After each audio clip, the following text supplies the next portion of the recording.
Okay, girls, in a previous lecture, we are discussing about poisonous and non-poisonous mushrooms, right? In this video, we have to discuss about, sorry, in this lecture, we have to discuss about preparation and production of spawn, how to prepare and how to produce production of the spawn for the mushroom industry for mushroom cultivation. Okay, see, first, mushroom belongs to the family. Now tell me which family?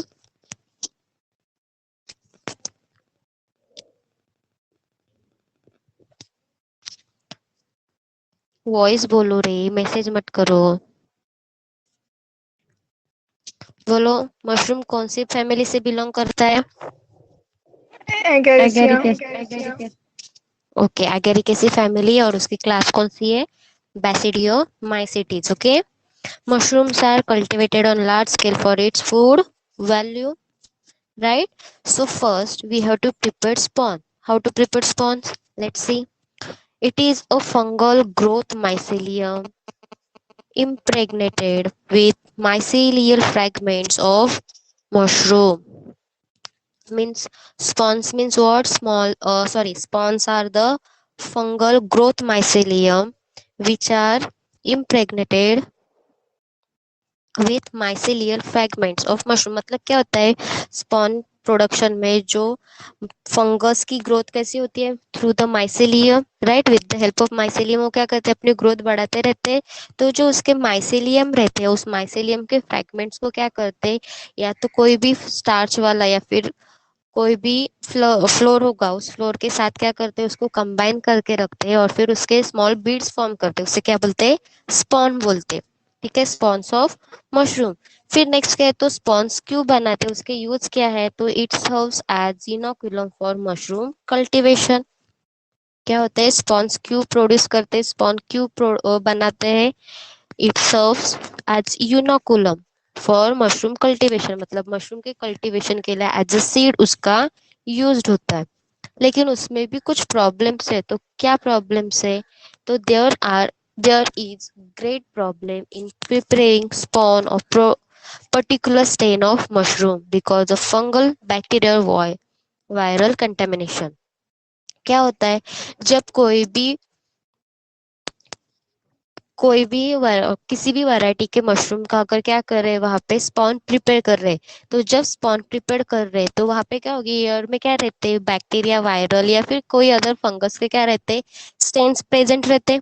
तो जब अगर कोई भी किसी भी mushroom के spawn की preparation कर रहे हैं, तो जब वो बना रहे तो उसके ऊपर कोई अगर फंगस या फिर बैक्टीरिया का या फिर वायरस का वहाँ पर कंटेमिनेशन होने के चांसेस ज्यादा रहते हैं। मतलब जो स्पॉन चाहिए उस स्पॉन की जो क्वालिटी रहती है वो क्वालिटी अच्छी क्वालिटी नहीं रहती। मतलब वहाँ पे कुछ ना कुछ वहाँ पे क्या होते हैं?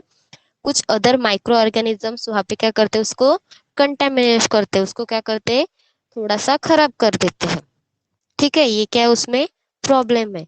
तो उसके लिए सबस्ट्रेट कौन से यूज करते हैं? मतलब जब स्पॉन बनाते हैं तो स्पॉन बनाने के लिए कौन से सबस्ट्रेट यूज करते हैं? तो many substrate are used for spawn production. They are either used alone और इन कॉम्बिनेशन। मतलब क्या करते हैं?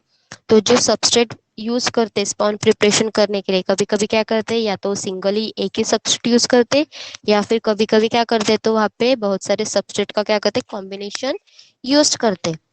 लाइकवाइज राइस स्ट्रॉ उसका यूज करते हैं, या फिर कभी कभी कॉटन का जो वेस्ट रहता है उसका यूज करके उसके ऊपर क्या करते हैं? तो जो मशरूम के जो फंगस है उस फंगस की ग्रोथ करते हैं, उससे स्पॉन बनाते हैं। या फिर जो राइस के सीड्स होंगे या फिर सॉर्गम के सीड्स होंगे उसके ऊपर क्या करते हैं? इनका मशरूम के जो फंगस होंगे उस फंगस के माइसेलिया का उसके ऊपर क्या करते हैं? ग्रोथ करते हैं। अभी सॉर्गम मीन्स जो जवार आती, मालूम ना? जवार का बॉटनिकल नेम क्या है? सॉर्गम। ओके, जवार का बॉटनिकल नेम है सॉर्गम। या फिर रे के सीड्स होंगे, बीट के स्ट्रॉज होंगे, इसका यूज किसके लिए करते हैं? तो एज अ सबस्ट्रेट इसका यूज करते फॉर द स्पॉन प्रिपरेशन। ठीक है, it's cost availability and mycelium respond is to be consider. लेकिन जब इसका इसमें से किसी भी एक का जब यूज करते हैं तो उस सबसे पहले उसकी कौन सी बातें ध्यान में रखती है? तो उसकी कॉस्ट कितनी होगी स्पॉन प्रिपरेशन करने के लिए, या फिर उसकी अवेलेबल वो मटेरियल होगा कि नहीं, वो सबस्ट्रेट अवेलेबल होगा कि नहीं, वो देखा जाता है। या फिर जो माइसेलियम है, वो माइसेलियम उस सबस्ट्रेट के ऊपर कितना रिस्पॉन्स करता है। अगर वो अच्छा रिस्पॉन्स करेगा तो उसका यूज किया जाएगा एज अ सबस्ट्रेट, लेकिन अगर वो वहां पे रिस्पॉन्स नहीं कर रहा है तो उसका यूज नहीं करते। ठीक है, ये सब बातें जब वहां पे सिलेक्शन करते हैं, सबस्ट्रेट का जब सिलेक्शन करते हैं, तब ये सब बातें वहां पे ध्यान में रखी जाती है। ठीक है, फिर नेक्स्ट क्या है, तो सबसे ये जो स्पॉन बनाने के, तो स्पॉन बनाने के स्टेप्स कौन से वो देखने के। तो स्टेप्स ऑफ ग्रेन स्पॉन या फिर straw spawn are, grain spawn means अगर कोई भी ग्रेन्स के ऊपर उसको बना रहे, मतलब राइस के ग्रेन के ऊपर या फिर sorghum के सीड्स के ऊपर, या फिर सीड्स के ऊपर अगर उसको बना रहे तो उसको क्या बोलेंगे, ग्रेन स्पॉन। अगर किसी तुम लोग राइस स्ट्रॉ के ऊपर बना रहे हो या फिर बीट स्ट्रॉ के ऊपर बना रहे हो, कॉटन के वेस्ट के ऊपर बना रहे हो, तो उसको क्या बोलेंगे, स्ट्रो स्ट्रॉ स्पॉन बोलेंगे। ठीक है, तो सबसे पहले क्या करने का है, कुकिंग। सबसे पहले फर्स्ट स्टेप कौन सी है, कुकिंग की। अभी कुकिंग की स्टेप में क्या किया जाता है, तो कुकिंग ग्रेन्स इन वाटर, जो ग्रेन्स यूज कर रहे हैं या फिर जो स्ट्रॉ यूज कर रहे हैं उसको क्या करने का है, वाटर में क्या करने का है, उसको कुक करने का है। कब तक, टिल दे स्वेल, जब तक वो स्वेल नहीं होते तब तक उनको क्या करने का है, कुक करने का है।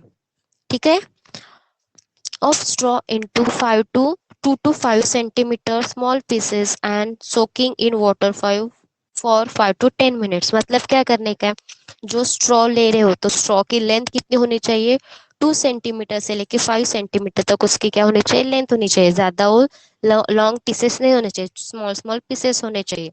और उसको वाटर में कब तक सोक करके रखने का है, फॉर 5 to 10 मिनट्स, जब तक कि वो स्वेल नहीं हो जाते तब तक उसको क्या करने का है, वाटर में सोक करके रखने का है। ठीक है, फिर नेक्स्ट क्या है, तो नेक्स्ट स्टेप क्या है, तो water is remove and then 2 ग्राम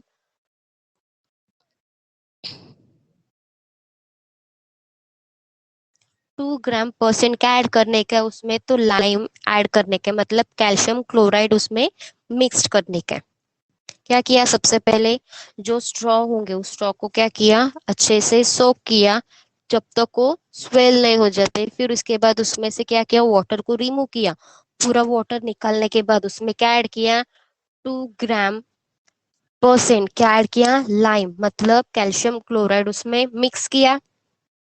फिर उसके बाद उसको क्या करने का, तो transfer it into glass bottles या फिर ग्लास ट्यूब्स। उसको क्या करने का है, कैल्शियम क्लोराइड ऐड करने के बाद उस मिक्सचर को किस में डालने का है, ग्लास के बॉटल्स में डालने का है या फिर ग्लास के ट्यूब्स में उसको ऐड करने का है। फिर उसका जो प्लग, उसको क्या करने का, उसका माउथ होगा, उसको माउथ को क्या करने का है, कॉटन के साथ उसको क्लोज करने का है, प्लग इट विथ कॉटन। फिर उसके बाद उसको क्या करने का है, स्टरलाइज करने का है। स्टरलाइज करने के लिए क्या करने का है, तो ऑटोक्लेव करने का है। ऑटोक्लेव रखने का at 121 degree centigrade temperature for 30 minutes. क्या करने का, इसको स्टरलाइजेशन करने के लिए उसको 30 मिनट्स के लिए 121 डिग्री सेंटीग्रेड पे ऑटोक्लेव में रखने का है। अभी स्टरलाइजेशन क्यों कर रहे हैं, ताकि अभी कोई भी स्ट्रॉ यूज कर रहे हैं, पैडी स्ट्रॉ यूज कर रहे हैं या फिर कॉटन का वेस्ट यूज कर रहे हैं, तो वहां होगा तो उसके ऊपर कोई अलग फंगस होंगी या फिर कोई बैक्टीरिया या फिर वायरस के स्ट्रेन्स होंगे, तो उसको रिमूव करने के लिए, ताकि अपना जो स्पॉन बना रहे हो उस स्पॉन को कंटेमिनेशन ना हो, उसके लिए उसको क्या करने का, स्टरलाइज करने के लिए उसको क्या किए, हीट ट्रीटमेंट दे रहे। ठीक है, फिर उसके बाद क्या करने का है, तो cool down it to room temperature. उसके बाद उसको क्या करने का है, कूल करने का है रूम टेम्परेचर पे। फिर उसके बाद inoculating the substrate with pure culture of mushroom mycelia या फिर स्पोर अंडर असेप्टिक कंडीशन। अभी जब ये कूल हो जाएगा, तब कूल हो जाने के बाद उसमें क्या करने का है, जो सबस्ट्रेट था उसमें क्या डालने का है, तो जो मशरूम के माइसेलियन थे उसके प्योर कल्चर में उसको डालने का है, या या फिर जो स्पोर्स होंगे उस स्पोर्स को क्या करने का है, पूरा प्योर मशरूम के कल्चर में ऐड करने का है। और वो भी असेप्टिक कंडीशन में। असेप्टिक कंडीशन में मतलब कैसे, वो देखे हैं लास्ट टाइम तुम लोगों ने, प्रैक्टिकल्स थे तुम लोगों को सेप्टिक कंडीशन के, मतलब वहाँ पे क्या होने चाहिए, पूरे के पूरे तुम लोगों के हाथ स्टरलाइज होने चाहिए, या फिर जो वहाँ की एयर होगी वो एयर भी स्टरलाइज होनी चाहिए, जो वहाँ पे तुम लोग यूज कर रहे हो आपका पूरा एनवायरनमेंट स्टरलाइज होना चाहिए, सबस्ट्रेट यूज कर रहे हो स्टरलाइज होना चाहिए, कौन से इक्विपमेंट्स यूज कर रहे हो सब कैसे होने चाहिए, स्टरलाइज कंडीशन में होने चाहिए, ताकि उसमें से कोई अदर, उस जो स्पॉन है उस स्पॉन को कोई कंटेमिनेशन ना हो जाए। ठीक है। फिर जब ये सब करने के बाद इनोकुलेशन इनोकुलेशन होने के बाद क्या करने का, incubate at 25 to 30 degree temperature with diffuse light in sterilised room. उसके बाद क्या करने का, उसको इंक्यूबेशन में रखने का है, और इंक्यूबेशन में कितने मिनट के लिए रखने का है, सॉरी इंक्यूबेशन में कब तक रख, मतलब उसको 25 to 30 डिग्री सेंटीग्रेड के टेम्परेचर पे रखने का है विद डिफ्यूज लाइट। बाकी जो लाइट होगी, लाइट ज्यादा नहीं होनी चाहिए, ठीक है। और फिर उसको पूरा उस जो रूम स्टरलाइज रूम होगी उस स्टरलाइज रूम में उसको रखने का। फिर इस तरह से क्या होंगे वहां पे, जो अपने स्पॉन्स है वो स्पॉन्स रेडी हो जाएंगे for the cultivation of mushroom.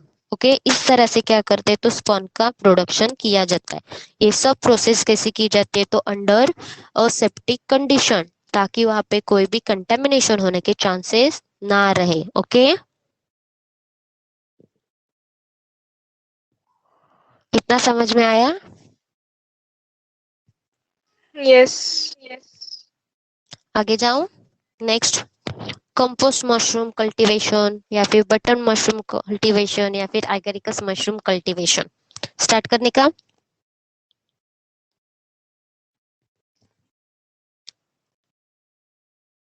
Okay, देखो क्या है, mushroom belongs to family agaricaceae of the class basidiomycetes, right. अब ये सब तुम लोगों को, जब भी तुम लोग मशरूम के बारे में लिखोगे तो तुम लोगों को स्टार्टिंग में ये हेडलाइंस तुम लोगों को डालनी ही है, मतलब ये दो लाइन्स तुम लोगों को ऐड करने हैं, ठीक है।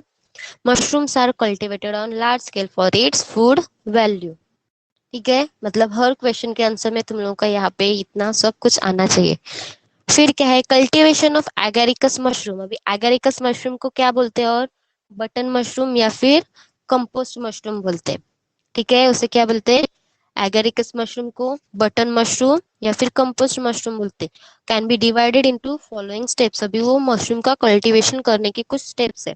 तो फर्स्ट स्टेप कौन सी है तो कंपोस्ट प्रिपरेशन। फर्स्ट स्टेप कौन सी है, कंपोस्ट प्रिपरेशन। फिर उसके बाद क्या है तो फिलिंग एंड पास्चराइजेशन। उसके बाद नेक्स्ट स्टेप कौन सी है, फिलिंग एंड पास्चराइजेशन। देन उसके बाद कौन सी है स्टेप, स्पॉनिंग। नेक्स्ट है casing, harvesting, grading, packaging, and last वाली कौन सी है, control of pest and diseases.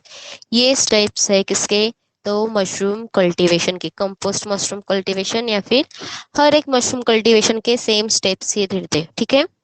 सिर्फ वहाँ पे जो स्पॉनिंग यूज कर रहे हैं या फिर जो कंपोस्ट यूज कर रहे हैं वो वहाँ पे थोड़ा सा डिफरेंट रहता है। देखो फर्स्ट कौन सा है, कंपोस्ट प्रिपरेशन। वे कंपोस्ट प्रिपरेशन क्या है तो compost is prepared by decomposing wheat straws और rice straws with organic and inorganic fertiliser. क्या करते हैं तो जो कंपोस्ट प्रिपेयर करने के लिए क्या यूज कर रहे हैं, या फिर व्हीट के स्ट्रॉज रहेंगे या फिर जो राइस के पैडी स्ट्रॉज रहेंगे, उसको क्या करने का पूरा डिकम्पोज करके लेने का, उसको क्या करने का वाटर में ओवरनाइट के लिए सोक करके रखने का रहता है। ठीक है, it should be prepared in a such a time when there is a no heavy rains. और ये सब कब करने का है कंपोस्ट प्रिपरेशन करने का, तो जो वहां पे हेवी रेन नहीं होगी तो, क्योंकि क्योंकि जब हेवी रेन रहेगी तो वहां का क्लाइमेट कैसा रहेगा, थोड़ा सा ह्यूमिड क्लाइमेट रहेगा, राइट। वहां पे एयर में मॉइस्चर भी ज्यादा रहेगा, तो उस वजह से वहां पे क्या होंगे, दूसरे फंगस भी ग्रो होने के चांसेस रहते हैं। जो वहां पे क्या कर रहे, कौन सा कर रहे हैं, मशरूम ग्रो कर रहे, मशरूम भी एक फंगस है, लेकिन उसी के साथ कोई और भी फंगस वहाँ पे ग्रो होने के चांसेस ज्यादा रहते हैं। मतलब जो अपना मशरूम कल्टीवेशन कर रहे हो क्या होने के, कंटेमिनेशन होने के चांसेस ज्यादा रहते हैं। ठीक है, कंपोजिशन ऑफ कंपोस्ट। अभी कंपोजिशन क्या क्या है कंपोस्ट बनाने का, तो सबसे पहले क्या है तो व्हीट स्ट्रॉ या फिर राइस स्ट्रॉ कितने लेने के, 1000 ग्राम लेने के। ठीक है, अप्रोक्सीमेटली 1000 ग्राम लेने के। फिर नेक्स्ट क्या है तो किचन मैन्योर। अभी किचन मैन्योर कौन सा लेने का है, 400 ग्राम्स। अभी किचन मैन्योर मतलब क्या, तो जो घर में रहता है अपने, जो वेस्ट फेंक देते हैं, तो उसको एज अ वहाँ पे किचन मैन्योर यूज करने का। फिर नेक्स्ट क्या है, तो ग्रेन्स यूज करने के कितने, 75 ग्राम्स। देन यूरिया कितना यूज करने का है, तो 15 ग्राम्स। अभी यूरिया एज अ फर्टिलाइजर वहाँ पे यूज करने का है। फिर जिप्सम कितना यूज करने का है, तो 5 ग्राम वहाँ पे यूज करने का है। ठीक है। फिर उसके बाद क्या है, all these constituents are mixed well to form heap. इस सब कॉन्स्टिट्यूएंट्स को क्या करने का, अच्छे से मिक्स करने का है, और उससे क्या फॉर्म करने का है, एक हीप फॉर्म करने का है। फिर जब हीप फॉर्म होगा तब उसको क्या करने का है, तो 6 day, 8 day, 10th day, 12th day, 14th day उसको क्या करने के, रेगुलर वाटरिंग करने के, मतलब अल्टरनेट डेज करके वहां पे क्या करने की है, उसको वाटरिंग करने की है। ठीक है, ये इस तरह से क्या होता है, अपना कंपोस्ट को प्रिपेयर कर सकते हैं। ये क्या होता है, कंपोस्ट प्रिपरेशन हो गया। ठीक है। फिर उसके बाद नेक्स्ट स्टेप कौन सी है, तो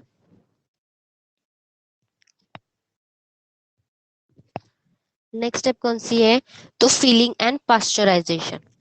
नेक्स्ट स्टेप कौन सी है, फीलिंग एंड पास्चराइजेशन। अभी इस स्टेप में क्या होगा, जब 16th डे आएगा तब 16th डे में क्या करने का, उस ट्रे होगा, उस ट्रे को, सॉरी, जो कंपोस्ट होगा उस कंपोस्ट को क्या करने का, ट्रे में लेने का। ठीक है। और फिर उस ट्रे को क्या करने का, उस कंपोस्ट से फिल करके लेने का। क्या करने का, 16 डे जब आएगा, ठीक है, 16 डे को क्या करने का, एक ट्रे लेने का। ट्रे के अंदर क्या डालने का, अच्छे से जितने साइज में कंपोस्ट रहेगा उतना उस ट्रे को क्या करने का, पूरा कंपोस्ट से फिल करके लेने का। ठीक है। फिर उसके बाद क्या करने का, at the centre of pasteurisation room compost fill trays are placed. वहां पे क्या रखने का, तो सेंटर में, पास्चराइजेशन रूम के सेंटर में क्या रखने का, कंपोस्ट फिल ट्रे को वहां पे रखने का। फिर hot air is circulated in the room with the help of fan mechanism and heating coil. वहां पे क्या करने की, हीट एयर, हॉट एयर वहां पे सर्कुलेट करने की उस रूम के अंदर with the help of fan mechanism and heat coiling. फिर temperature of room is maintain at 60 degree for few hours. और फिर जो उस रूम का पास्चराइजेशन रूम का जो टेम्परेचर होगा, टेम्परेचर कितना होना चाहिए, फ्यू आवर्स के लिए 60 डिग्री सेंटीग्रेड तक वहां पे उसको मेंटेन करके रखने का है। फिर उसके बाद क्या करने का है, उस टेम्परेचर में क्या होंगे, जो पूरे के जो अनवांटेड माइक्रो ऑर्गेनिजम्स होंगे, डिसीजेस होंगे, या फिर जो पेस्ट होंगे, वो सब क्या हो जाएंगे, किल्ड हो जाएंगे। और फिर उसका जो पीएच होगा, उस कंपोस्ट का पीएच कितना होना चाहिए, 7.5 होना चाहिए। ठीक है, उसका पीएच कितना होना चाहिए, 7.5। फिर उसके बाद क्या करने का है, वहां पे स्पॉनिंग करने की है। नेक्स्ट स्टेप क्या है, स्पॉनिंग। अभी स्पॉनिंग में क्या करने का है, तो जो स्पॉन वहां पे प्रिपेयर किए थे उस स्पॉन को क्या करने का है, वहां पे स्प्रेड करने का है। ठीक है, वहां पे क्या करने का है, स्पॉन्स को स्प्रेड करने का है। जैसे राइस के चाव मतलब राइस कैसे फार्मिंग में स्प्रेड करते हैं थोड़े थोड़े दाने डाल के, उसी तरह से यहाँ पे क्या करने का, स्प्रेड जो स्पॉन्स होंगे उस स्पॉन्स को भी स्प्रेड करने का है। ठीक है। फिर उसके बाद क्या करने का है, और जब उसको स्प्रे और स्पॉनिंग करेंगे तो स्पॉनिंग करने के बाद उसको थोड़ा थोड़ा वाटरिंग करते रहने का है, अल्टरनेट डेज करके। फिर after 12 to 15 days mycelium covers the surface of the compost. और जैसे आफ्टर 12 और 15 स्पॉनिंग करने के बाद 12 and 15 days के बाद वहां पे क्या होगा, जो व्हाइट कलर का कॉटनी माइसेलियम रहेगा वो पूरा का पूरा उस कंपोस्ट के सरफेस पे अपने को पूरे व्हाइट व्हाइट कलर के स्ट्रक्चर्स दिखाई देंगे। वहां पे क्या होगा, माइसेलियम वो कंपोस्ट का सरफेस पूरा कवर करके लेगा। फिर नेक्स्ट स्टेप कौन सी है, तो केजिंग। अभी केजिंग में क्या करने का है, तो compost with mycelium is covered by a layer of casing soil 1 inch thick. Casing में क्या करने का है, तो जो कंपोस्ट की होगी, जो माइसेलियम पूरा कवर करके लेगा, उसको क्या करने का, केजिंग सॉइल उसके ऊपर कितनी डालने की है, 1 इंच थिक डालने के, ताकि वो पूरी की पूरी क्या हो जाए, लेयर कवर हो जाएगी। ठीक है। तो अभी ये केजिंग सॉइल कैसे प्रिपेयर करते हैं, तो केजिंग सॉइल प्रिपेयर करने के लिए क्या करते हैं, वहां पे by mixing rotting cow dung in and soil in preparation for 3:1। क्या करने का है, वहां पे जो काउ डंग होगा एंड सॉइल होगी उसको दोनों को अच्छे से मिक्स करने का। अभी काउडंग कितना लेने का है? बाद में बोलती, बुशरा। देखो अभी क्या करने का है, जो काउडंक है वो काउडंक 3 प्रोपोर्शन में लेने का है, और जो स्पॉइल हो सॉरी सॉइल होगी उस सॉइल को 1 प्रोपोर्शन में लेने का है। 3:1 करके क्या करने का है, जो सॉइल का मिक्सचर फॉर्म होगा उसे क्या बोलेंगे, केजिंग सॉइल बोलेंगे। और उस केजिंग सॉइल को क्या करने का है, जो कंपोस्ट की जो लेयर फॉर्म हुई थी व्हाइट कॉटन सॉरी कंपोस्ट के सरफेस पे जो व्हाइट माइसेलियम की लेयर फॉर्म हुई थी उसके ऊपर उसे स्प्रेड करने का है। ठीक है। फिर pH of casing soil is maintain to 7.5। उस केजिंग सॉइल का भी पीएच कितना होना चाहिए, 7.5 ही होना चाहिए। ठीक है। और जब ये केजिंग सॉइल को क्या करेंगे, कंपोस्ट के ऊपर मतलब जो वहाँ पे मशरूम कल्टीवेशन किया गया है उसके ऊपर जब स्प्रेड करेंगे, तब सबसे पहले मतलब उसको स्प्रेड करने से पहले उसको क्या करने का है, अच्छे से स्टरलाइज करके लेने का है, फॉर्मेलिन यूज करके। ठीक है। क्यों वहां पे उसको स्टरलाइज करने का, क्यों फॉर्मेलिन ऐड करने का है, ताकि वहां पे क्या किया था, काउडंग यूज किया था या सॉइल यूज की थी, बराबर। तो काउडंग एंड सॉइल में भी क्या हो सकते, माइक्रो ऑर्गेनिजम्स हो सकते। तो क्या करेंगे, उस कंपोस्ट को क्या करेंगे वहां पे, और कंपोस्ट को क्या करेंगे वहां पे, कंटामिनेशन करेंगे, इसलिए उसको क्या करने का, स्टरलाइज करके ही उस केजिंग सॉइल को यूज करने का। फिर उसके बाद क्या है, तो हार्वेस्टिंग। अभी हार्वेस्ट कैसे करने का, तो जब केजिंग करने के बाद tiny basidiocarps appear within 2 to 3 weeks of casing. क्या होंगे, 2 to 3 weeks के बाद क्या होंगे, वहां पे छोटे छोटे बटन लाइक स्ट्रक्चर्स वहां पे फॉर्म हो जाएंगे। केजिंग के ऊपर क्या दिखेंगे, व्हाइट कलर के button button like structures form होंगे। और फ्यू डेज वहां, button is the stage of mushroom where the pilus is not open to form umbrella shaped structure। क्या होगा वहां पे, बटन क्या है, तो बटन स्टेज मशरूम रहते। ठीक है। वो क्या होते हैं,